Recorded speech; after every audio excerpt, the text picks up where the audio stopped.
আসসালামু আলাইকুম। Make money টিউটোরিয়ালে আপনাদেরকে স্বাগতম।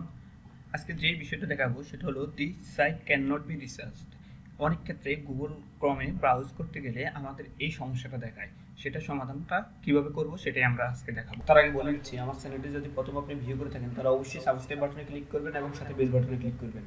আজকে যেই সমস্যাটা সমাধান করব সেটা হলো এটা this site can not be researched. মানে আমরা যখন কোনো ওয়েবসাইটে ব্রাউজ করতে যাই তখন আমাদের এই লেখাটা মাঝে মাঝে এই লেখাটা শো করে গুগল ক্রমে। তো এই দেখুন আমি দেখাচ্ছি, যেমন গুগল প্লাসে আমি যখন ব্রাউজ করতে যাচ্ছি তখন আমার এই লেখাটা শো করতেছে, এই যে গুগল প্লাস। তো এই লেখাটার সমাধানটা আমরা আজকে দেখাবো।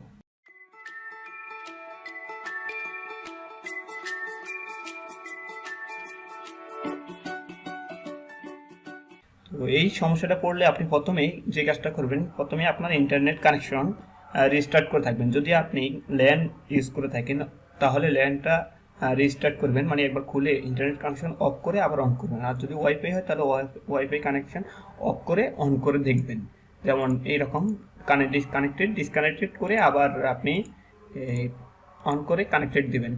যদি কানেকশন ইন্টারনেট কানেকশন ঠিক থাকে তাহলে চলে আসবে। আর যদি এরপরও না আসে তাহলে আপনাকে যে কাজটা করতে হবে সেটা হবে আপনার যেই ইন্টারনেট ইউজ করেন সেই ইন্টারনেট আইকনের উপরে ক্লিক করে, যদি আপনি ল্যান ইউজ করেন তাহলে ইন্টারনেটে এরকম আইকন থাকবে, আইকনের উপরে ক্লিক করে ওপেন নেটওয়ার্ক অ্যান্ড শেয়ারিং সেন্টারে ক্লিক করবেন।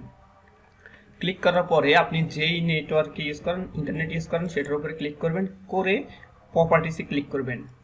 প্রপার্টিসে ক্লিক করার পর যে নেটওয়ার্ক শেয়ারিংটা আসবে সেখান থেকে আপনি ইন্টারনেট প্রোটোকল ভার্সন 4 TCP/IPv4 এটার উপর ক্লিক করবেন। ক্লিক করে আপনি প্রপার্টিসে আবার ক্লিক করবেন। এখন ক্লিক করার পরে use the following DNS server address এই লেখাটার উপর ক্লিক করবেন।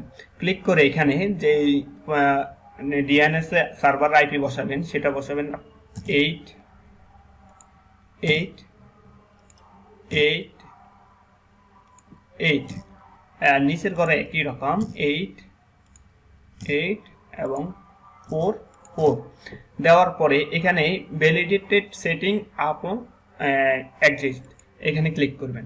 ক্লিক করে আপনি ওকে বাটনে ক্লিক করবেন।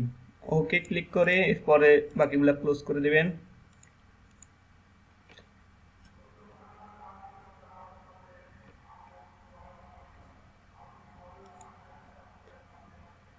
ওকে, এরপরে ক্লোজ। এখন আমরা ব্রাউজারটা আবার ওপেন করে দেখব।